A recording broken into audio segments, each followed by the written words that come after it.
আমানুল্লাহ আমান, আপনাকে দিয়ে শুরু করি। প্রায় বিশ্ববিদ্যালয়ের ছাত্রদল নেতা পারভেজ হত্যাকাণ্ডে আজকে সারা দেশে বিক্ষোভ করেছে আপনাদের সংগঠন। এতে ছাত্র রাজনীতি কি মানে পুরনো ধারায় ফেরার একটা শঙ্কা ওকে দিচ্ছে কিনা, মানে আপনি যদি একটু বলেন। ধন্যবাদ আপনাকে, ধন্যবাদ দেশ টিভির যারা দেখছেন তাদের সবাইকে। জাহিদুল ইসলাম পারভেজ হত্যাকাণ্ড নিয়ে আপনি যে প্রশ্নটি করলেন, আপনি গত 5 আগস্টের পরবর্তী সময়ে বাংলাদেশে যে মব কালচার চলেছিল বিভিন্ন জায়গাতে, সেই মব কালচারেরই ধারাবাহিকতার একটি জঘন্য দৃষ্টান্ত হচ্ছে যে পারভেজ হত্যাকাণ্ড। আপনি 5 তারিখের আগের যে প্রেক্ষাপট ছিল বাংলাদেশে, যে কালচার ছিল, সেই কালচারের সাথে যারা সংযুক্ত ছিল তারাই অন্য নামে এই আজকে এই সমস্ত কালচার করার সুযোগ পাচ্ছে।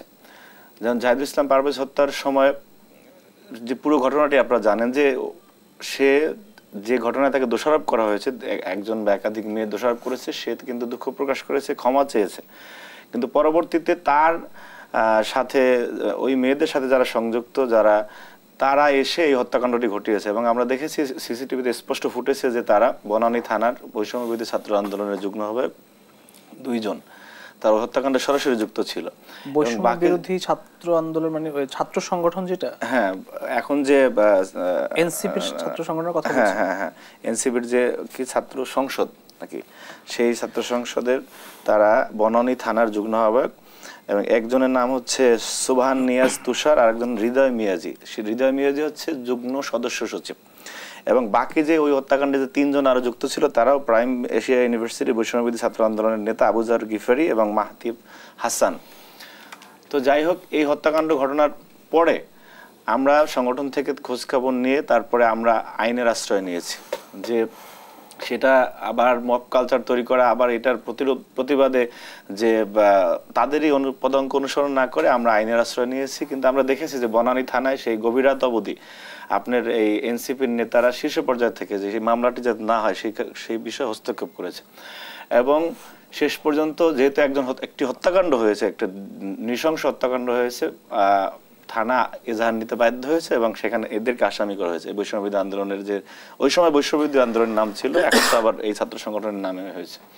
তো সুতরাং বিষয়টি খুব স্পষ্ট যে আপনি 5 তারিখের আগে যে দুর্বৃত্তায়ন, যে দখলদারিত্ব, যে নৃশংসতা, যে ভয়াবহতা ক্যাম্পাসগুলিতে ছিল, সেই দোসররাই আজকে এই সংগঠনের নামে পুনর্বাসিত হচ্ছে এবং তাদের কার্যক্রমে সেই যে তাদের পূর্বেকার স্বভাবসুলভ আচরণ, যে সন্ত্রাস করা, সেটি কিন্তু এখনো যায়নি।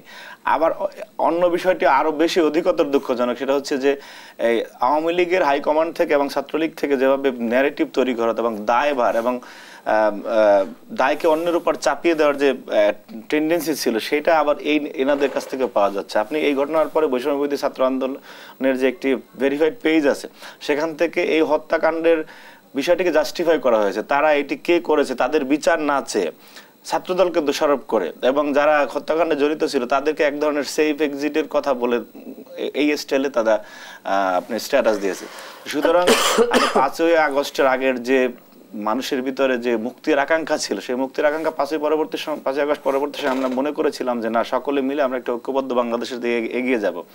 কিন্তু ওনাদের ভিতরে সেই যে অনেকেই তো ছাত্রলীগে পোস্টেড ছিলেন, যার কারণে সেই তাদের ওই আচরণ থেকে বের হয়ে আসতে পারেনি এবং এদের দ্বারা যারা নিউট্রাল ছিল, যারা প্রকৃত অর্থে বাংলাদেশের মুক্তি চেয়েছিল, তারাও কোনো না কোনোভাবে প্রভাবিত হচ্ছে, যার কারণে একটা সামষ্টিক সিদ্ধান্ত আসতেছে সেই ছাত্রলীগের চরিত্রের স্টাইলে।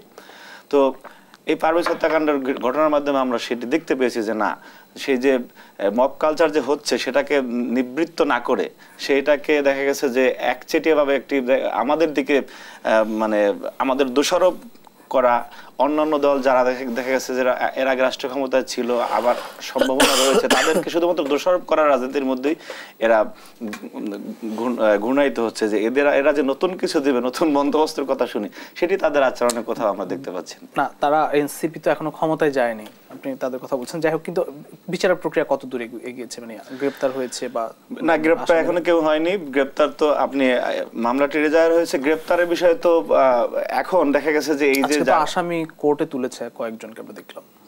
আসামি কোর্টে তুলেছে, আমি শুনুন, আপনি এই যে যাদেরকে ধরার কথা, যারা মূল আসামি, যারা হত্যাকাণ্ডে জড়িত ছিল, এদের বিষয়ে তো মানে বড় বড় তদবির অলরেডি চলে গিয়েছে। আমি তো বললাম প্রথমে ঘটনাটি যেটা ঘটেছে সেই হত্যাকাণ্ডের একটা নির্মোহ বিচার তো তাদেরও চাওয়ার দরকার ছিল। সেই বিচারটি না চেয়ে যে দায়ভার এড়ানো এবং অন্যের উপর দায় চেপিয়ে দেওয়া, সেই প্রবণতার মধ্যে তারাও রয়েছে, যেটা সাদ্দামের বক্তব্যে আমরা শুনতাম, ছাত্রলীগ সভাপতির এবং হাসনাত আব্দুল্লাহদের বক্তব্যে সেই একই রকমের বক্তব্য প্রতিফলিত হচ্ছে।